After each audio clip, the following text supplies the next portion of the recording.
Hello and welcome to the Pickle Boys General Podcast, where we will be discussing the top 5 headlines of these week's events. That was disgraceful. That introduction is just horrific. Hey, it Welcome. was my first one, okay? Welcome to our thousands of viewers. My name is Andres Larios, also known as Pickle_Andres. I am Hugo, also known as Hugo. And I, who am forced to introduce myself despite just the horrible introductions, am Wilfred. Agreeing with Wilfred, my name is Lucas, and these have been horrible introductions. Okay, so going on with that, I think we should give a general introduction of what this is, shouldn't we? Yes, we should, Hugo. Yes, we should.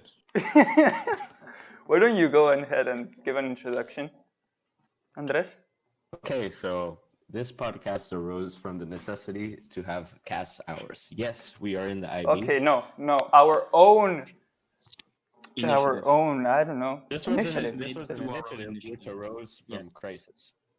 Around the world today, there is a global pandemic which is plaguing innocent people, old people, young people, everybody. This virus does not discriminate. And because of this virus, we are stuck at home. And we are forced to have online schooling. And because we are in the IB, we are forced to complete a certain amount of CAS activities, community activity, and service activities, which will help us graduate. If we don't do that, we will. If we don't do the CAS hours, we won't graduate with an IB diploma, which we really need to get into college. It would have been a waste of 2 furthermore, years. Quarantine is That going would- to end. Yes, Lucas. So Lucas, are you going we to? are going to initiate this podcast and hopefully continue with it beyond the end of the quarantine, where we're basically going to be discussing the top five headlines of the week or day, depending on how usually we upload, and elaborating on them and giving our own personal analysis from the point of view of 4 teenage boys who don't know what is going on. Okay, that's a good summary. I wouldn't say that we're going to do 5 headlines every single whatever amount of time we're going to do this. This is the first one, so I think we should keep it more general and just see how things progress. So this is more of a pilot episode to compare with Yeah, the TV pilot series. episode. So Okay, now, so- to continue. Oh yes, I'm sorry, Hugo. Are you going to say something?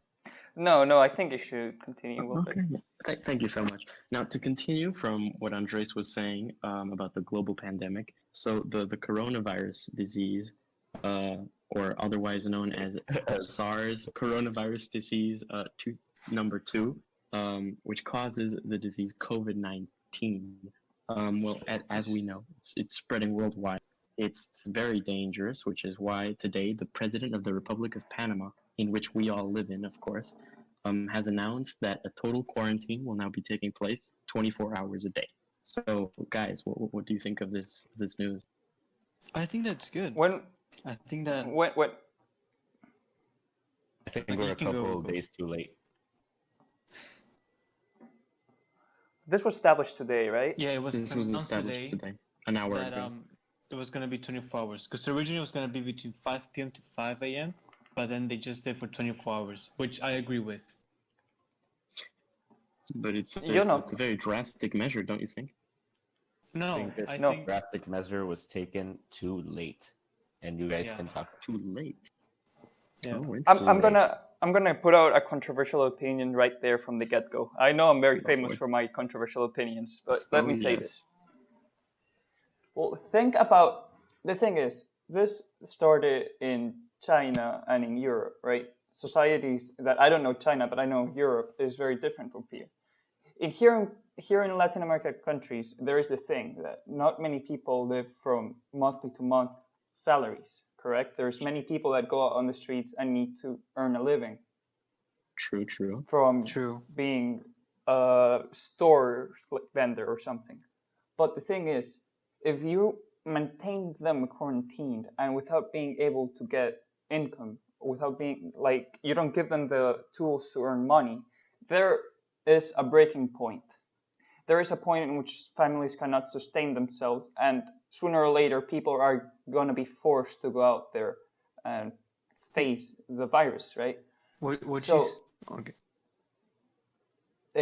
What I'm saying is, unless in the next 2 to 3 months maximum, in my opinion, comes a vaccine that reaches Panama, this is going to end by everybody going out on the street because they cannot sustain themselves anymore and basically getting infected and killing quite a bunch of people.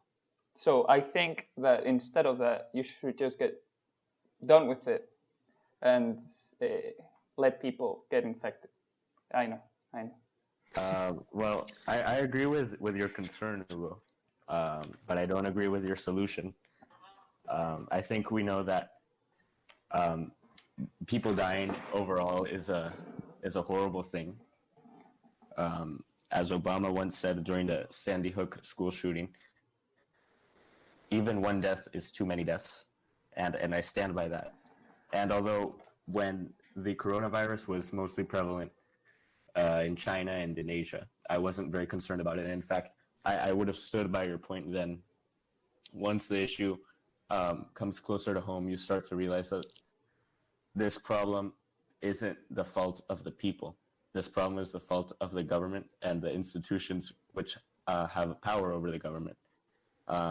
There is a flaw in the Panamanian system and in the system of most of the countries in Latin America and in the United States. You can see that. And this problem will not be solved anytime soon. But I believe that the coronavirus, hopefully, will be an eye-opener to many of these people. And I think throughout the next 2 to 3 months, while we are in total quarantine, we are going to see a drastic increase in crime. We are going to see a drastic increase in poverty and in deaths. And it's not going to be a nice sight to see.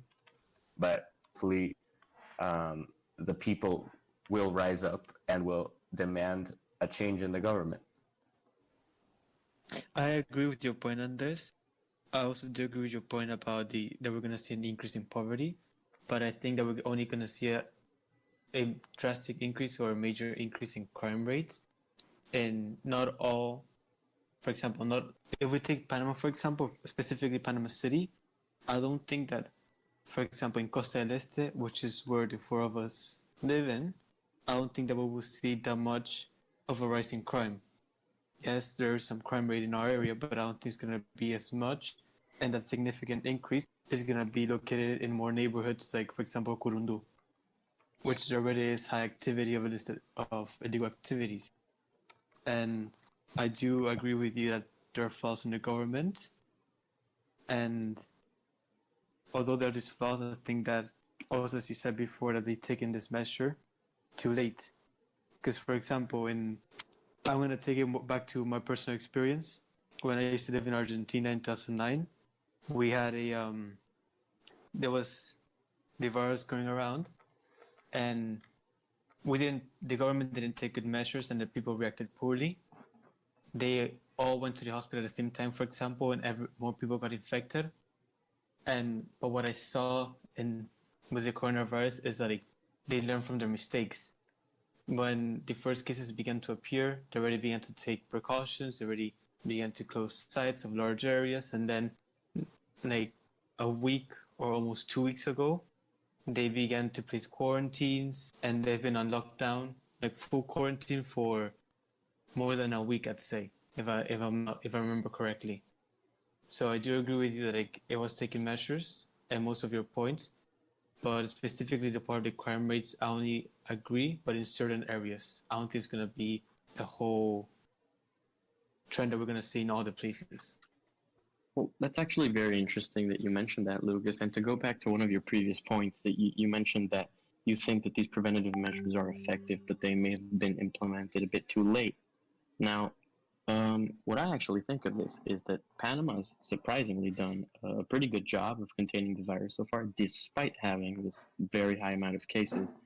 I do think that compared to even European countries, which could be considered more developed than Panama, like Italy, for example, which right now I think is the epicenter of the virus worldwide, and it's numbering 900 deaths a day, something truly horrible.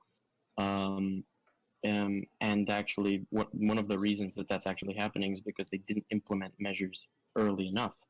And hopefully, with these seemingly extreme measures, we can prevent this. I want to address something you said. You said that Panama was dealing very well with the virus. And yes, Panama does have a very low number of infected, so to say, for the days that it's been with the virus. But the thing is, I really don't trust anything that the Panamanian government puts out there as stats. Because the thing is, Panama, you were right that it's very low in resources compared to other European countries.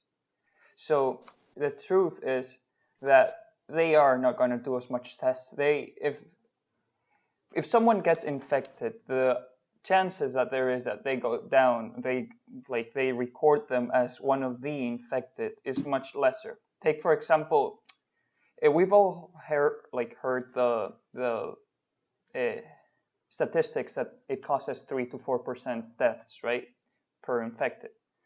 That is in countries such as Italy and Spain. But in South Korea, where the government really took measures and tested literally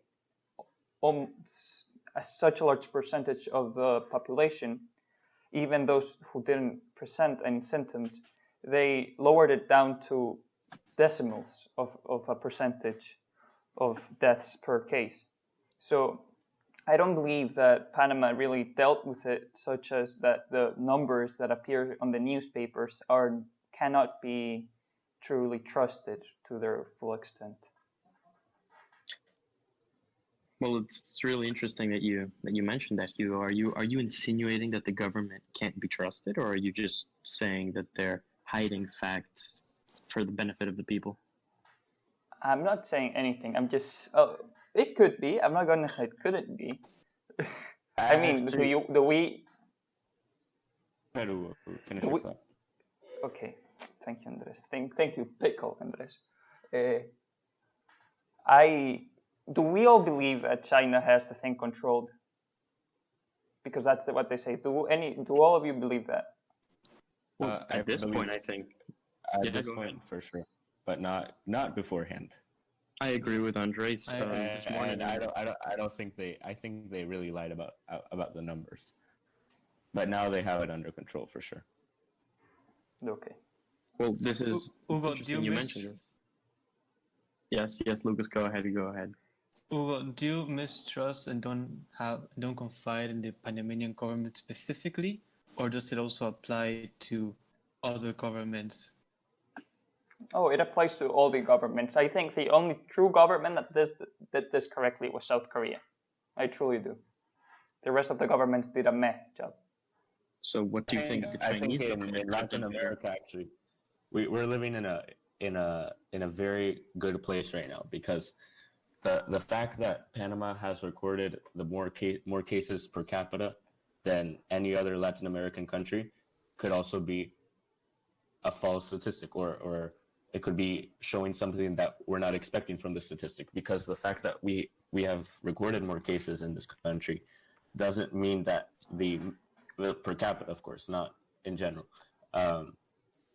shows that Panamanian authorities are actually getting to the bottom of this, and Panamanian authorities and health officials are getting to the bottom of this and finding people who are presenting symptoms, and they're putting them in quarantine, and they're starting to implement different very restrictive laws, which would really help enforce quarantine and lower the amount of risk for all of these citizens who are very vulnerable. So although per capita there are more people who have the virus in Panama than in any other country in Latin America, this is showing how effective the data collection is here, and how, because of this, Panama is actually doing a lot better than a lot of the European countries who failed to take measures and failed to protect their people.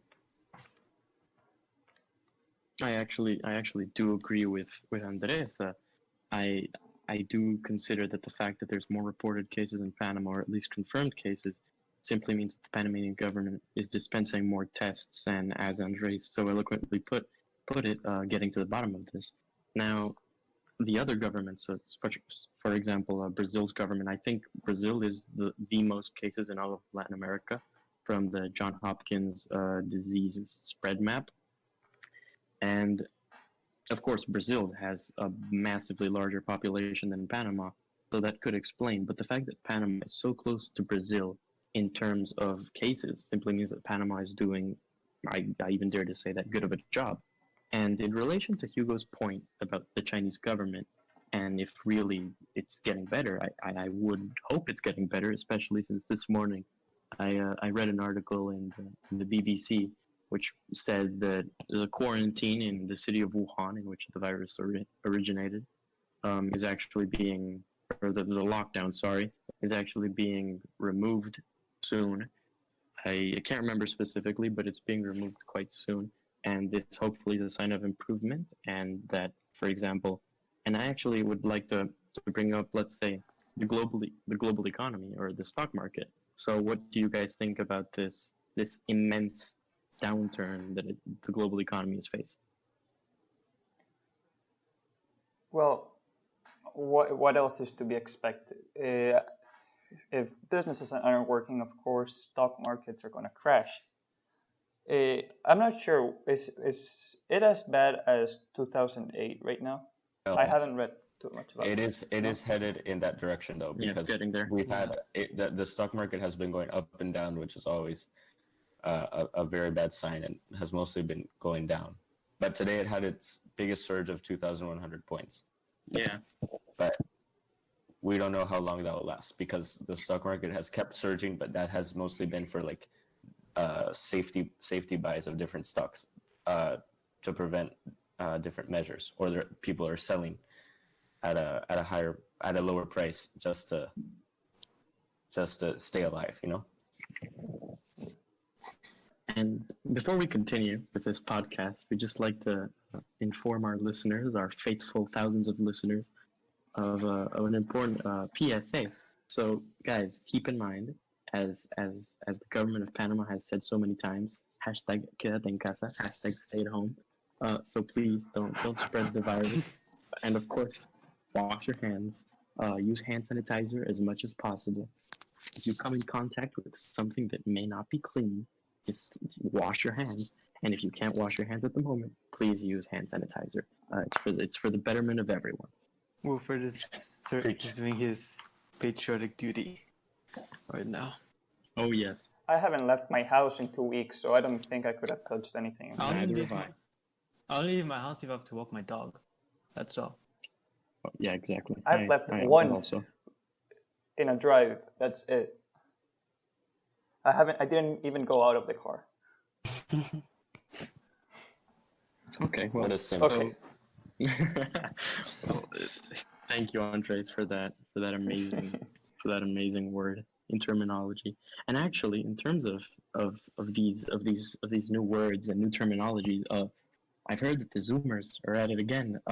So recently in the BBC, actually, and also in CNN, I read two articles that truly shook me to the core. I read that in Florida, in Miami Beach, actually, these seniors, college freshmen, I think college students actually, were going out to Miami Beach and just enjoying spring break. And when interviewed by one of the reporters, they said, and I quote, I'd rather die than not enjoy spring break. Truly shocking to what length the madness of these Zoomers can come to. What do you? I guys really think want to about build this? up from that. Because Go I was ahead. talking to our friend and our classmate Julian the other day Yes. through Instagram, right? Because he posted a story of him in Cocle, which is a small city in close to Panama City, It is in fact a province. in which he was outside his house, and I said, "Hey, man, you shouldn't be outside his house, outside your house." And his counter response to my me calling out to him was that nobody was going to take his dignity, first of all. And second of all, he said that Colono still at that time wasn't infected, so there was no danger. So I didn't respond back to that because I didn't want to. It wasn't worth it. But me technically, that makes it even worse if you're going to a non-infected area from an infected area, that's how disease spreads, right? That's how Yes, it got to indeed. Cologne, probably. Not him, but from someone going to Cologne because it was not infected. Yes, Ugo, you're completely right. And the fact is that a lot of the transmission, a lot of the reason why this has become a global pandemic is because so many people refuse to stop traveling. They're like, oh, I don't have the symptoms, because the symptoms usually kick in after 14 days of transmission. So they go on their world tour and they end up infecting everybody in a 5-foot radius of them. So, obviously, the preventative measures, and you can see that all around the world, especially in the United States, where a bunch of senators had a meeting with Dr. Fauci, who is now in charge of dealing with this virus in the United States, and said that the United States was ready to fight a global pandemic, which it clearly is not ready to fight, as you can see in the latest news reports. And people have been, well, for the past couple months, have been free to do whatever they want, and that is how this virus has been transmitted and has become such a global issue. Speaking about the US, today I was seeing today in Politico, and I came across this article that talked about some interviews that were done to President Trump. And he was talking basically about he didn't want the cure of this pandemic, which is social isolation mainly, to be worse than the disease itself. And that actually reminds me a lot to what Ugo was speaking at the beginning of our discussion, which he basically was saying, and he even said at one point that our country wasn't built to be shut down. And he, as Ugo has been saying, was did a bunch of claims without any factual evidence. He said that by shutting businesses down, the economy was gonna die, and then it could result in more deaths. And he said that we can have social distancing still by being around each other.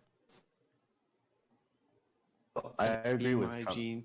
And I do see his point, but I sometimes feel that he's not acknowledging the severity of the situation, and that although yes, the economy is a very important thing that all governments should look at, and it's something that we need to address because we're heading, as Andres said, we're heading to that direction of 2008.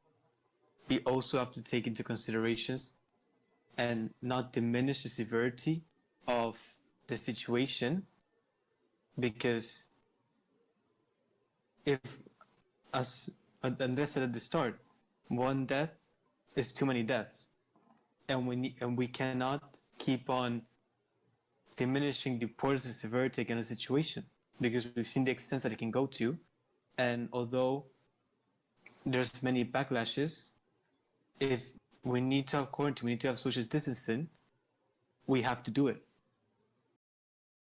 And so the first iteration of the Pickle Boys podcast, as we are calling it, comes to an end. I am very sorry that we had to cut the podcast by half due to some technical difficulties, but anyways, I really hope that you have enjoyed and will be there for our second podcast that should be coming shortly.